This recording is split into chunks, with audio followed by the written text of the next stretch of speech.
Ooh! Have we got the Patreon? Yes! We've got a Patreon!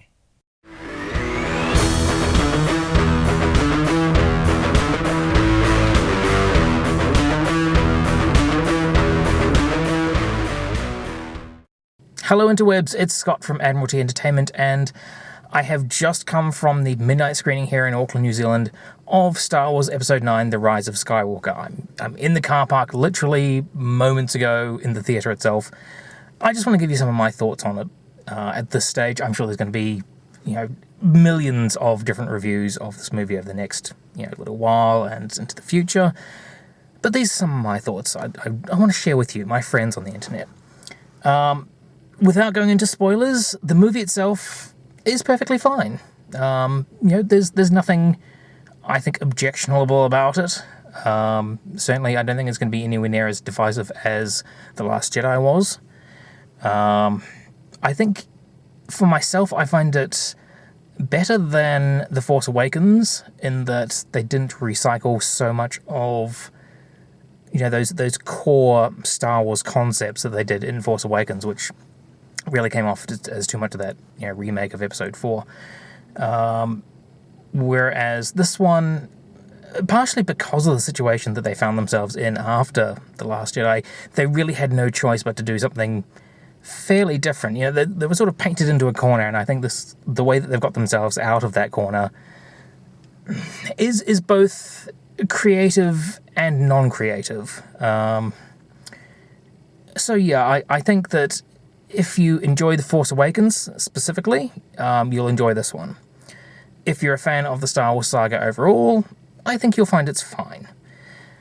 Do I think it's a worthy culmination of all 9 films that have gone beforehand? No. Certainly, they've had their hand forced, possibly because of the reaction to the past couple of movies, to really, and probably more likely the contracts of the actors involved, to really put that sort of cap on the Skywalker Saga, as they call it, being the main episodic Star Wars movies. And I think probably the biggest reason for that, even beyond the financial side of things, is the sheer reality of the original trilogy cast getting older. And although she appears in this film, Carrie Fisher's absence is very, very keenly felt. Yes, they have repurposed other footage to be able to put her into this film, and if some of the stuff that I've seen in terms of behind-the-scenes stuff is right, in terms of digitally doing hair and costume and all that sort of thing, they've done a fantastic job. But there's something about even seeing her there, knowing that's not her performance for this film. It's cobbled together from other bits and pieces, and in the storyline there are aching gaps where you just go, Carrie should be here for that. And I think because of the way that they structured Episode 7 and Episode 8, they needed her for Episode 9 to work even remotely the way that they originally planned to, and without her, you definitely feel that absence has had a major, major impact on the film in general. Looking at the rest of the cast, of course, all the new cast members from the sequel trilogy are perfectly fine. There's nothing wrong with them. Daisy Ridley does a great job. Oscar Isaac, John Boyega, Adam Driver, they're all really working their guts out, putting in a lot of effort, and I certainly don't begrudge them in any way, shape, or form. Certainly when they get to do something new themselves, that's where the characters shine. It's certainly nice to see Poe Dameron much more involved, got a lot more to do in the central storyline, rather than being, supposedly killed off and then brought back in Force Awakens, and then being given very much the C storyline in Last Jedi. He's a lot more active here, and possibly my biggest concern about him is that they kind of bring in a little too much Han Solo shady background there, which I don't really think that he needed. Being the hotshot pilot, I think, was enough of a character for him. Finn's got his whole backstory as being an ex-stormtrooper, so that's his interesting backstory. And, of course, the backstory of Rey is the primary driving force of the entire movie. The mystery box, which was slammed shut quite definitively in The Last Jedi, is opened back up again. And yeah, all those prediction videos and theories that came out post Force Awakens, suddenly they're all back in play again. And yeah, the actual resolution of that is something which had been bandied about quite a bit. So when the revelation is actually made, I don't think anybody was really that terribly surprised. Thematically, it actually works quite well when you look at the overall situation. And once we get into spoiler territory, I think that is something which does work quite well there. But as I say, Daisy Ridley's performance is perfectly good. Adam Driver and her do have this good chemistry, and it does work nicely when they have their scenes together, both confrontational and less lightsabery at least. There are, of course, a bunch of new characters coming into this. Do have Richard E. Grant in there, who really takes on a much more prominent role than I thought he was going to be. But he does a very good job of it. You do really get a feel of the old school Imperial officers from his particular role there, which works perfectly fine. Who else? Kerry Russell does have a relatively prominent part. She does it mostly masked though, so props to her for that, not having to have the face shown the whole time. And she's perfectly fine as a supporting character. You'd have the Jana character. I don't know the actress's name off the top of my head, but she's interesting. But I don't really feel that they do that much with her, which seems to be something that they have in common with a lot of the characters introduced in this particular episode. Even Dio, the new droid, is there and is important to the plot, but as a memorable character in himself, I don't know. By far the biggest aspect of the entire movie is really pretty much fan service. There are a lot of callbacks, there are a lot of returning characters. If you've seen any of the trailers, you know that Lando is back in this one. And full props to Billy D. Williams. He does a good job with what he's given there. And there are a couple of other people who pop up as well. I will go into a minor spoiler here, but we do see Wedge again, which is fantastic for an original trilogy fan such as myself. Little weird that they managed to get Dennis Lawson back for what is essentially a one-line cameo, and possibly pops up in the ending scene of the movies. But yeah, it was certainly nice to see Wedge. I just wish we could have had a bit more of him. And in terms of the rest of it, yeah, I mean, you do of course have your obligatory appearances by original trilogy characters. Anybody who's seen more than a couple of Star Wars movies will know that there are ways for characters who are no longer with us to appear again, and that certainly happens here. I don't think anyone is really surprised by the concept that we might see a Force ghost of characters who have passed on, and it was the most obvious one from the previous movie. That does happen. We're probably veering into spoilers now. But yeah, so the overall thing here is that I think the story is fine. It does feel very much like a patch put on a deflating bicycle wheel. The interesting parts about it are actually quite interesting. The bits where they're sort of ignoring this new fix-it element, I think actually work pretty well. The first 2/3 of the movie have a very breakneck sort of speed to it. There's a lot going on, a lot of different situations and scenarios and locations and characters, and it does move with quite a quick pace. A few extra action sequences in there, which I don't think they really needed some of those. You could have quite happily had the story without those, and the story would have made perfect sense. And there is, of course, the obligatory setup of things which will pay off later in the movie. And when you see those things happen, you'll know them. The final third, I think,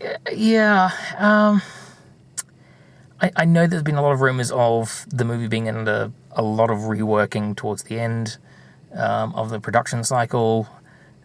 I don't know whether that's the case or not, but certainly that final sort of third of it seems a bit predictable and yeah, not exactly groundbreaking. By the time we get to the end of the movie, I wouldn't really say that it's anything we haven't seen before. The resolution does have a lot of echoes of previous resolutions, and you know the big resolution climax scene and the ending after that, you know, really does call back to what we've seen before, and the sort of status quo that it kind of sets up moving forward. I wouldn't say that it's closed off anything. You know, they say this is the end of the Skywalker Saga. The way that the movie ends, you could easily come back in another 5 or 10 or 15 years' time and do 3 more episodes. You know, there's certainly the ability for them to revisit this story and take it to the next chapter. Is it essential that the storyline continues? No. But in my opinion, the entire sequel trilogy hasn't really had that sort of determination that it must carry the story forward, that it's a worthy continuation of what's gone before. That's not to invalidate anybody's opinion or affection for these 3 films. But for me, I still feel that the story effectively ended at Return of the Jedi. Everything else will just come afterwards. It's fine, and you know that's canon now. That's okay. We'll accept those movies and move on with it.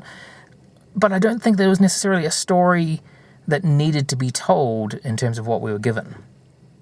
But yeah, as I say, the movie's fine. If you like Star Wars movies, you'll probably enjoy it. If you don't like Star Wars movies, I don't think this is the one to win you over.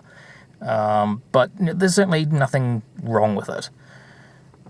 Now I think we should probably get into some spoiler territory. So for those of you who want to remain unspoiled, thank you so much for watching to this point. For those of you who don't mind some of the stuff that I'm going to go into, if you've either seen the movie already or you don't mind about spoilers, then please stay with us. But for those of you who want to just, you know, hold off on anything further, thanks for watching so far, and let's go into something a little bit more in depth on the rest of them now, shall we? So, of course, the big twist, and as I refer to it, the patch on the bicycle wheel, is pretty much revealed in the opening credits, the opening crawl rather, and it's pretty much like the second line, saying the voice of Emperor Palpatine is back, and we kind of knew that he was coming back from those trailers and hearing that Ian McDiarmid was going to be involved again, but for them to so blatantly do it so early on, say Emperor Palpatine, and it's like it just felt like they didn't have any faith in the First Order as anything, that they instantly undermine it by going, and it's all Emperor Palpatine all along. And the first scenes in the movie are reintroducing Emperor Palpatine, and I can't help but think of that meme from WWE where, you know, Mr. McMahon is unmasked and says, "It was me, Austin, it was me all along." And it's like, you know, this is Emperor Palpatine's role in the sequel trilogy. It was him all along. He's the one who created Snoke. So Snoke was, in fact, nobody. The point of him being, I don't know. And he's alive again. And he's built this massive army from who knows what resources or anything like that. But they've all got miniature Death Star lasers on them. It's a very strange choice to make right at the get-go, to undermine the villains that you've literally only semi been building up in the past 2 movies by saying that, no, the villain from the previous movies was actually a better villain, let's just go with him, it's all his fault again. And they certainly do try to have some elements of interest in there, in terms of having Kylo Ren not be necessarily openly accepting of Palpatine, and there's certainly this back and forward in terms of what's the plan, what's Kylo's plan in return, what's he going to do. It's very interesting in terms of what they're trying to do there.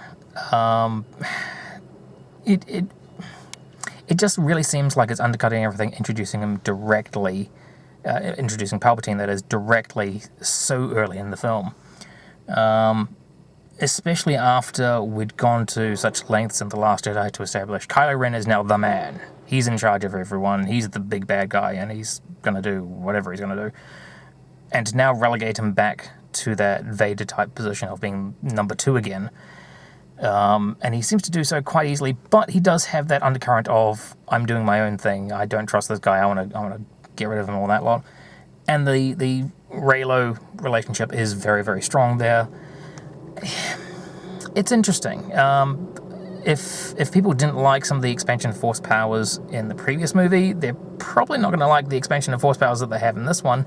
I found it kind of poetic in terms of the way that they could pick up objects from being in this, Force of Vision thing with the other person, and it would be physically with them now.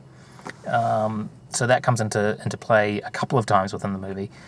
So it is interesting that they introduced that. I can see that there'll be a contingent of people who don't like that as a concept. I think it worked poetically quite well, and I accepted it. They built that up and utilized it, as I say, a couple of times within the film. So when it comes into the final use of it, you kind of accept it. The revelation of Rey's parentage. We all kind of knew that once J.J. Abrams was on board, that more than likely there would be some level of re-establishment of the mystery box. The question of who are Rey's parents, who is Rey, was probably going to become a thing again, and surprise, surprise, it did. And it's put up there very early on as well. And the fact that, yes, she turns out to be a Palpatine. It's not an earth-shattering revelation. I think anybody who's watched some of the the theory videos that were around post-Force Awakens, pre-Last Jedi, will have seen variations on this numerous times. She was either going to be a Kenobi or a Palpatine, and shock horror, she's been a Palpatine. The interesting thing is they don't really go into too much of the story of her parents, other than there's a flashback and a little brief cameo from them. But the idea that Palpatine had children, at least a child, I don't know whether it was the mother or the father that was Palpatine's actual child, but that seems so strange and almost out of character for Palpatine. But it's just sort of it's a given. That's what happened. Deal with it. So for her to be revealed as a Palpatine, that's fine. It does kind of work nicely thematically when you think about the way that you end up, where you have a Palpatine in white with a blue lightsaber, being a Jedi, versus a Skywalker in black with a red lightsaber as a semi-Sith at least. That's a nice sort of inversion of where we've been throughout the saga previously in terms of Skywalkers versus Palpatines. So to have that inverted in terms of the Palpatine is the hero, the Skywalker is the villain, that kind of interested me, especially once you do put in that fairly on the nose sort of imagery of the black and whites around the other way.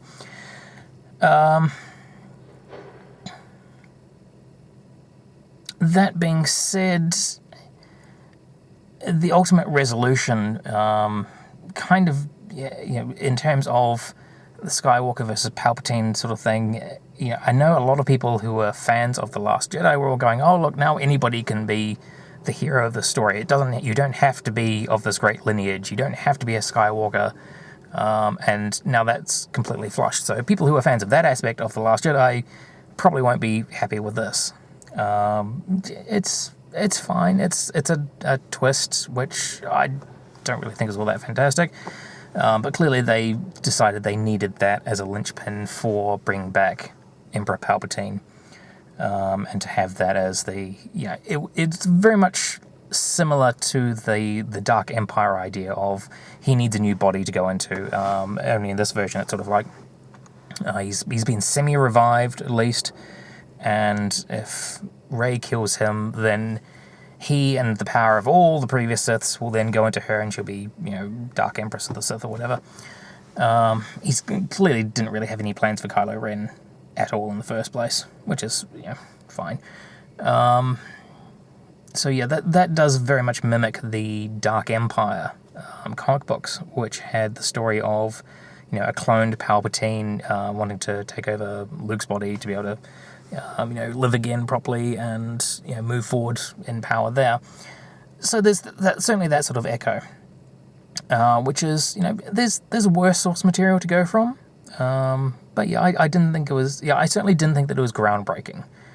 As the culmination to the 9-film saga, it wasn't surprising. It was sort of like, oh yeah. As soon as we find out she's a Palpatine, oh yeah, we know where this is going to be going. The resolution for Kylo Ren / Ben Skywalker, yeah, we all kind of knew that there was going to have to be a redemption of some sort there.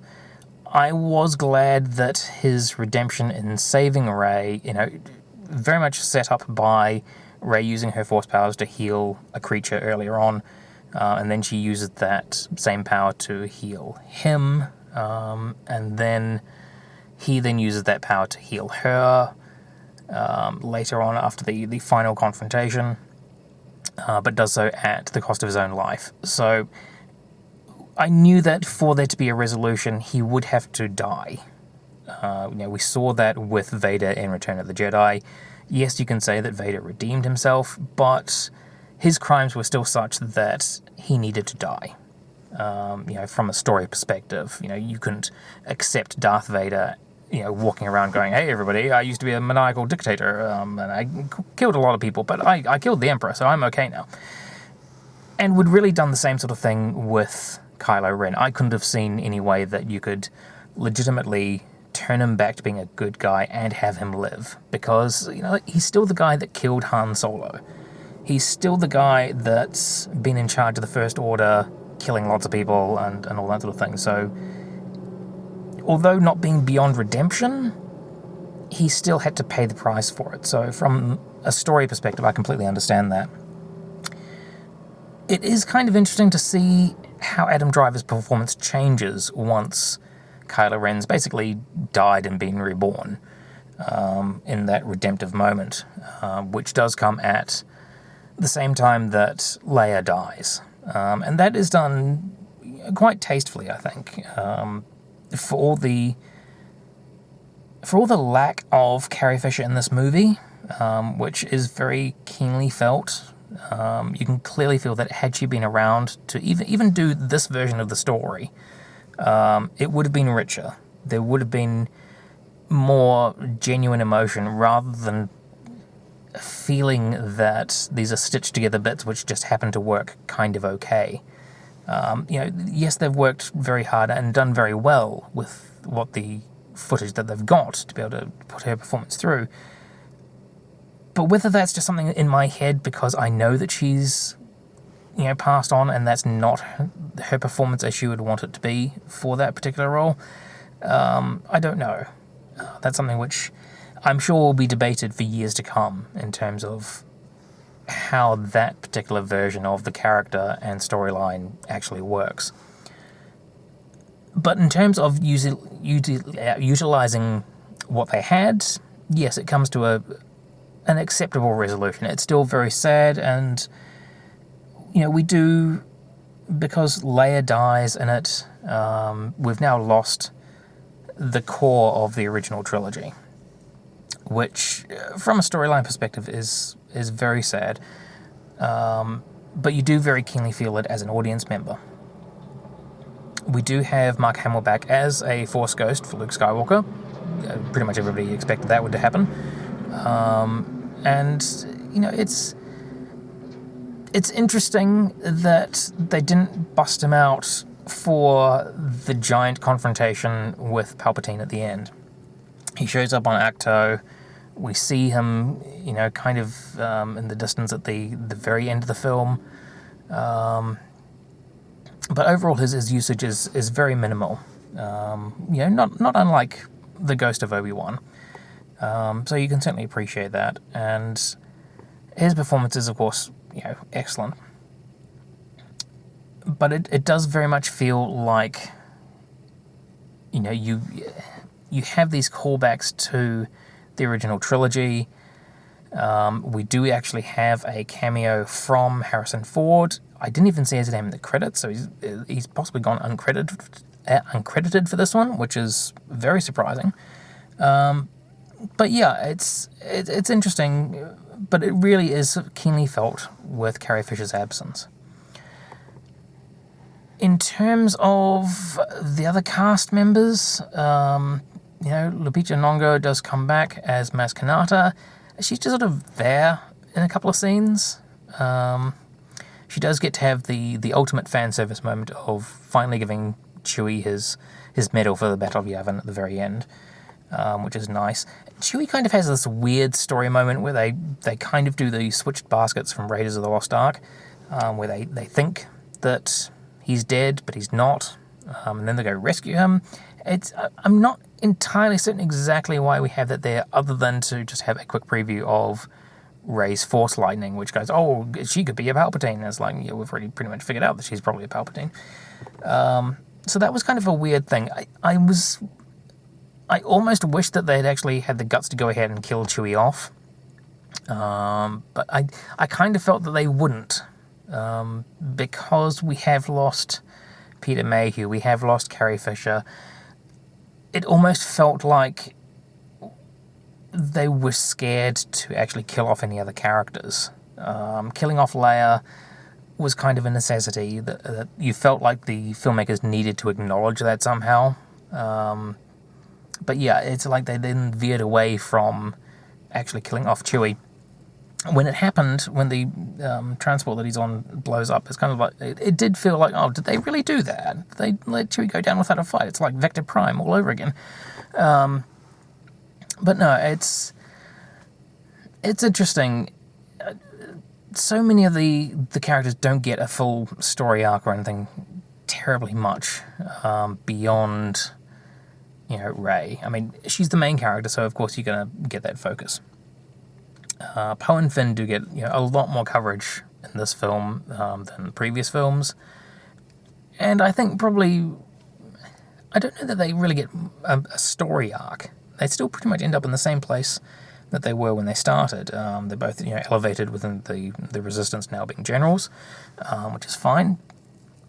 But I don't know that they develop as characters that much.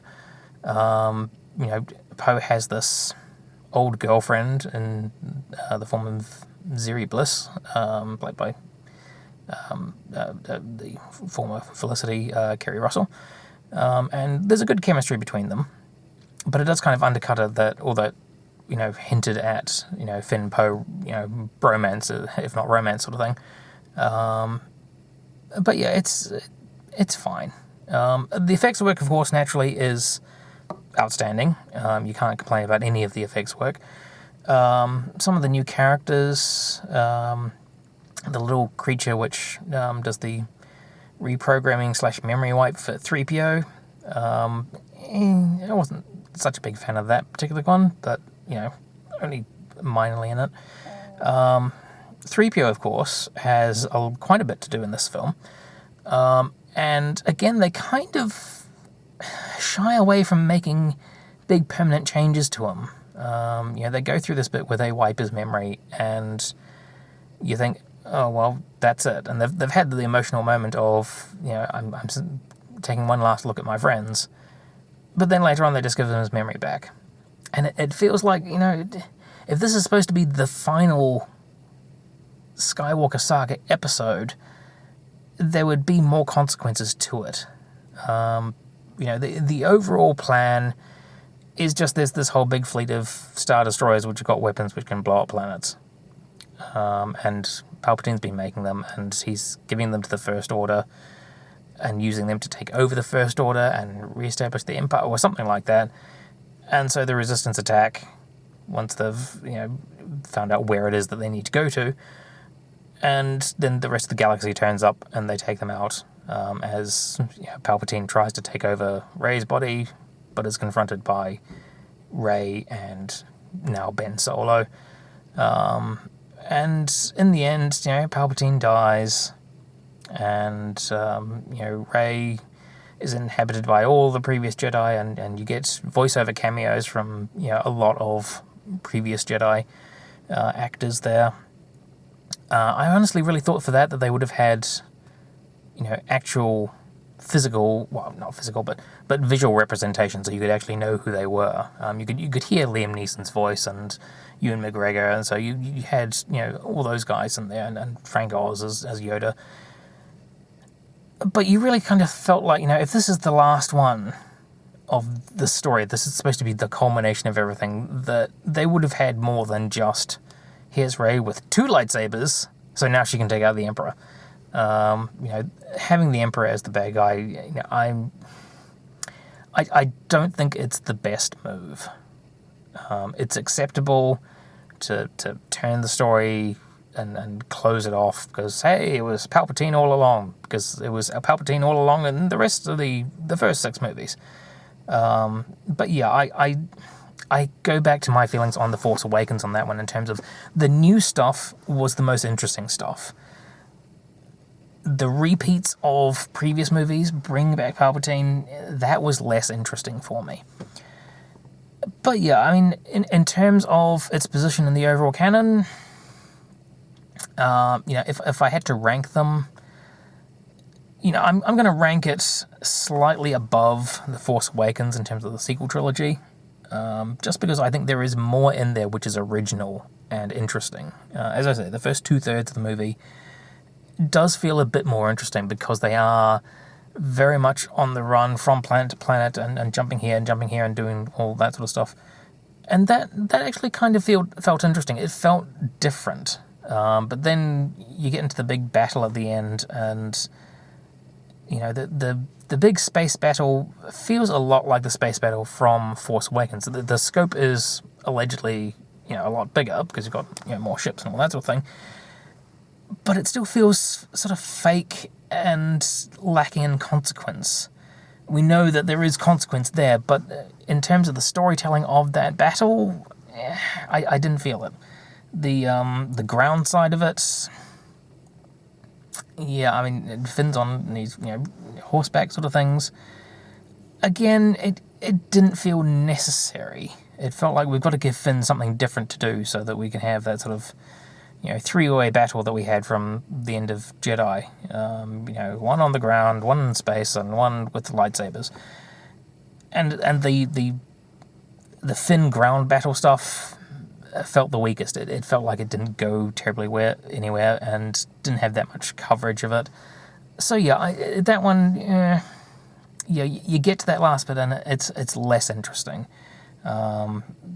And certainly the confrontation between Rey and the Emperor and Kylo Ren coming in there as well.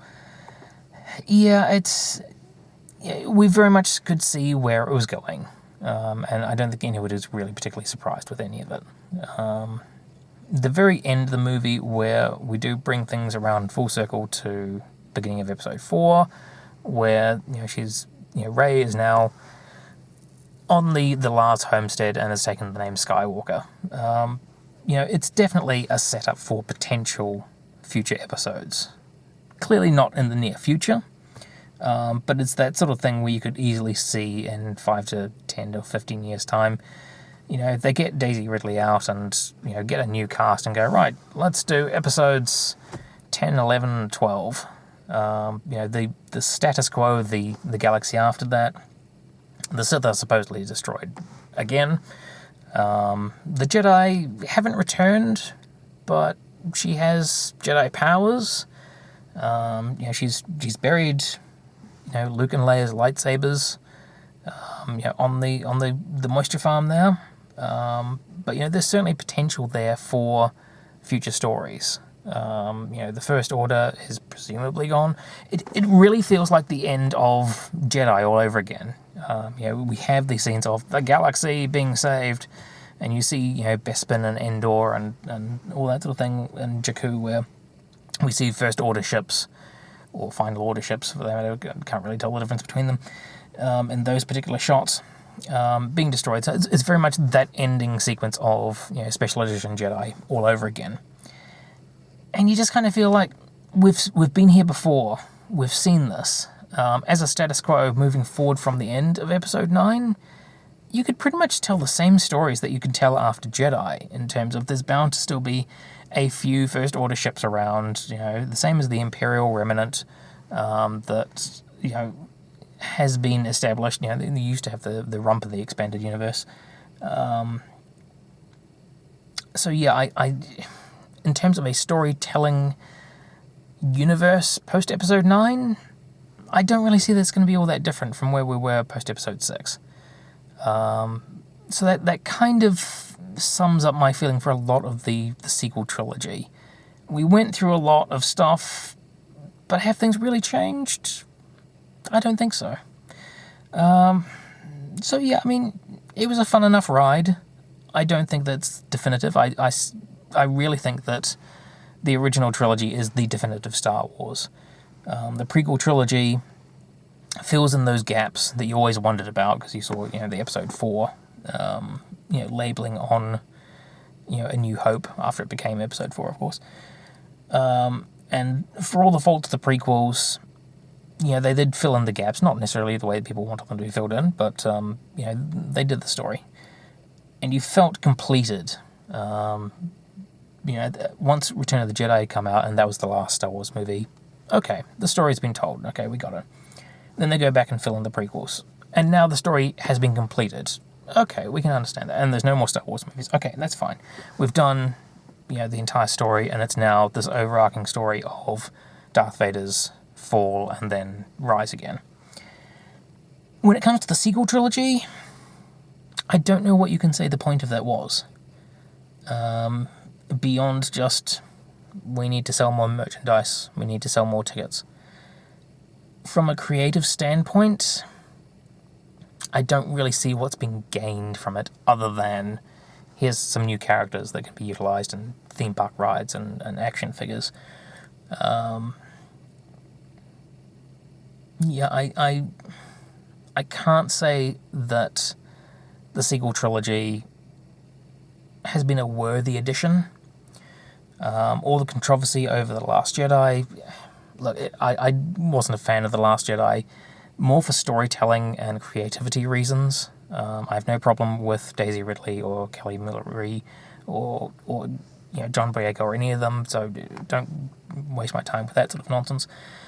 I just felt that The Last Jedi, it was a poor remix of Empire Strikes Back and Return of the Jedi. And the new interesting ideas that they did introduce, with the possibility of, Kylo and Rey, taking down Snoke and then doing something different, but then Kylo just goes, yeah, I'm the bad guy now. Yay, I'm the bad. I'm going to do everything bad. Yeah, I didn't enjoy The Last Jedi. And even just the storylines that they sort of seeded in there with these force-sensitive children and all that lot, completely not touched on at all in Rise of Skywalker. In fact, even the name Rise of Skywalker seems not necessarily apt for this episode. You can kind of understand, most of the rest of them. Revenge of the Sith makes sense. Because the Sith got their revenge and got control of the galaxy. Return of the Jedi, absolutely. Luke Skywalker is there. He's now a Jedi, and by the end, he's returned. They're a force for good in the universe again. Rise of Skywalker, who really rises in this one? Pretty much all the biological Skywalkers die, and now a Palpatine takes the name of Skywalker, but just to be a farmer. Presumably be a farmer. I mean, that seemed to be where they were going with it.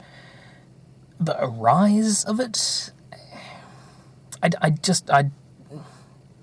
don't think that the name really works well for the episode. But as I say, overall, it's fine. It's just fine. It's not great. I would be very surprised if this ended up on a lot of Star Wars fans, on the top of their lists of ranking the movies. But it's fine. It does round out that sequel trilogy. We do get closure. And if they've decided that this is where the saga aspects of it actually end, fine. I think we're all seeing with other media like The Mandalorian that the Star Wars universe is not out of stories. Just because it's not going to be necessarily another movie, being episode 10 with another Skywalker or whoever, doesn't mean that there's not stories to be told in the Star Wars universe. I mean, it's a universe, for goodness sakes. It's like saying there's no more World War II stories to be told. There's always more stories to be told. And as we're seeing with The Mandalorian, and hopefully we'll see with the Obi-Wan series and Cassian Andor series, there are a lot of different stories that can be told here. If this is the end of the big episodes, that's fine. For me personally, I still think that Return of the Jedi is the real end of the story. This is like an afterword, but the real end of the story is there at Return of the Jedi. And anybody who's been aggrieved by The Last Jedi, I'm sure they'll go, oh, well, everything's okay now. The movie is fine for doing that. But as I say, as an overall artistic endeavour, it's just okay. So yeah, those are my thoughts. Quite rambling. Terribly sorry about that. But as I say, it's now very early morning. So yeah, those were my thoughts on Star Wars Episode 9, The Rise of Skywalker. What are yours? Please, put comments down below, leave likes, subscribes. We'll talk to you next time, hopefully when I'm slightly more coherent, and we'll see you next time on Admiralty Entertainment. May the Force be with you.